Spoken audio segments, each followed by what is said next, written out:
Let's just do this. Hello. I hope you're all doing well. I just wanted to say what was up with me while I'm waiting for my test results, which is the lab work for the ctDNA, which I talked about before in another video. I'm hoping to get those results in a week or two at the latest. So in the meantime, you know, I've got to live my life, right? That's why I'm not on treatment, so that I can enjoy life. So I wanted to take a break from informational videos, which I'm happy to do about cancer and cancer-related topics. But, you know, I've been having a good week, and recently I had a little girls' night out with 3 of my friends. Oh, we had a good time. It wasn't really the way we planned it. Most of you think of Lancaster County, PA as the Amish, the farms and the country, which is definitely plenty of that. But not everybody knows there's actually a city, the city of Lancaster, in the same county. And it's a nice little city. It really is. I get a little panicky driving in any city myself, but there's a lot to do. It's very diverse. And we decided to go to the city, which, you know, was only a few miles from everybody, but we decided to gather without our mates.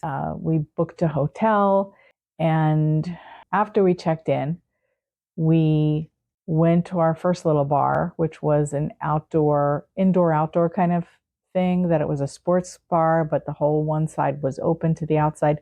Beautiful weather. We could not have asked for a nicer day. And we had Pinot Grigio. They only had 3 types of wine. I think they do more beer than wine, but that was okay. It didn't quite taste, it was okay. It was a house brand, and they couldn't even tell us what the brand was, but that's fine. I had a drink there. Maybe had 2 drinks there. No, just had 1 drink there. And then we go back to the hotel. No, I think we went right out to another little club that had outdoor seating. So we had a little al fresca. I'm not sure which it is, but we had a little outdoor dining with some appetizers that we split and 2 more drinks. No, just 1 more drink. Everybody else might have had 2. I've always been a cheap date. I mean, a lightweight. It doesn't take much for me, but I wasn't feeling good on top of it, because really, since my diagnosis, it doesn't sit well like it used to. And I didn't need to hug any toilets, but I excused myself and went up to the room. We happened to be at the hotel at this point in their happy hour. And I told them, you know, just take your time, whatever. They only were about 15 minutes behind me, though. So I'm laying on the bed. I turned my head, and I saw this on the pillowcase. There it is. Yeah, I think I got it.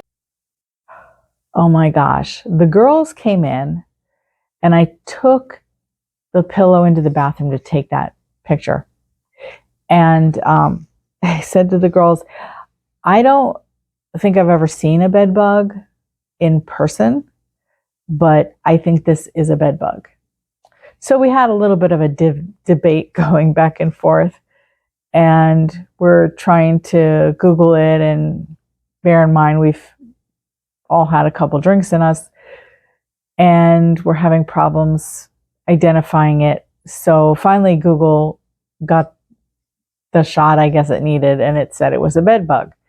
And then one of the girls sent the still shot that I got to her daughter, who said on speakerphone, "That's definitely a bed bug.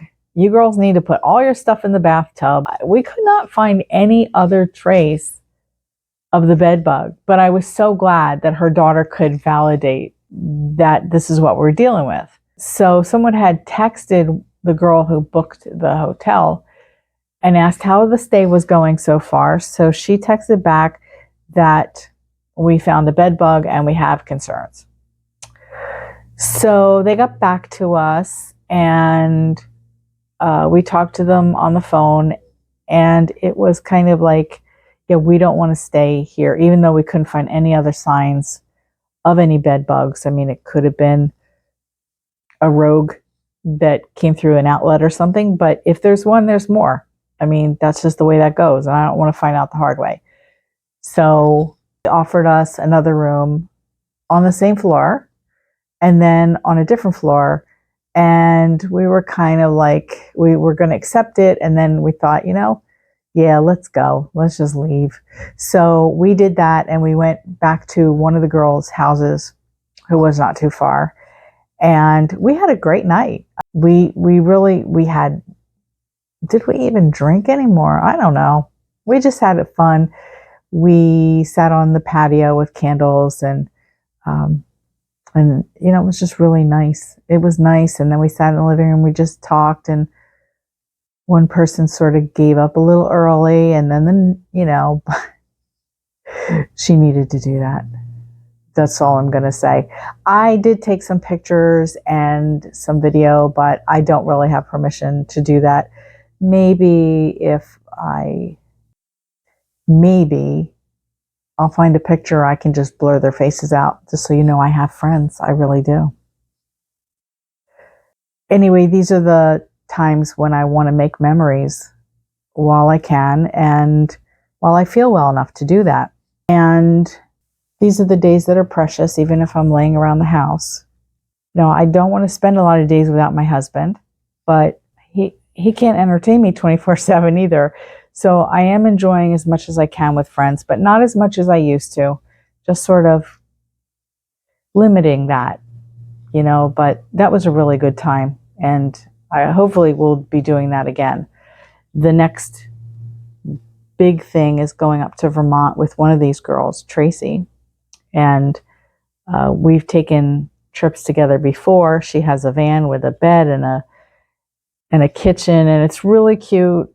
And, I'm totally into van life. She's the expert though, so we've done it a few times together, but she does it quite often actually. And so we'll go up to Vermont and do what I have to do with the doctors. And I'm not even sure what other stops we're going to make, but we'll have a good time. And I will take you with me. I'll do a little vlogging while we're away. And the other thing besides making memories, when you have a finite amount of time, and we all have that, we all have a finite amount of time, but it's never a reality for us or a priority until you know that time is not a decade away, maybe not even 5 years away. And so things become a little bit more important, and they should be important anyway. We should all prioritize that way no matter what we're doing. But that's the way it goes. And then the other thing is, I find myself also reflecting on the past. It's kind of like, your life flash before your eyes. You've heard that. But it's kind of like it happens in real slow-mo. And I think the greatest loss that I've had in my life was when my mother passed away in 1997. I was about 34 to 36, somewhere in there. And that relationship was very important to me. We were extremely close.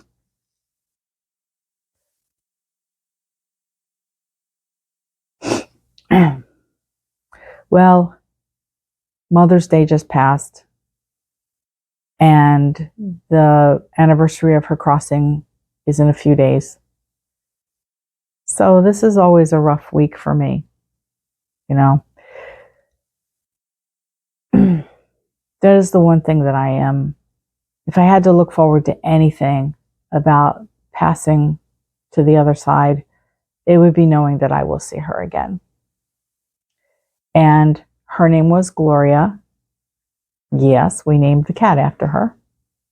I'm grateful for a lot of things, but I was glad that we made memories before she left. She also had cancer. She had breast cancer. that had metastasized, I never say that word right, to her lungs. And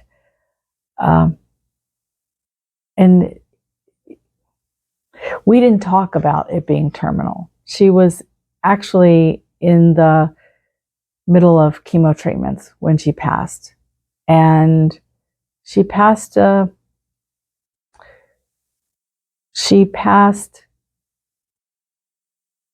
about an hour after her last chemo treatment. They had changed the cocktail because it looked like there was some shrinking of the tumors. So they stepped it up a little bit.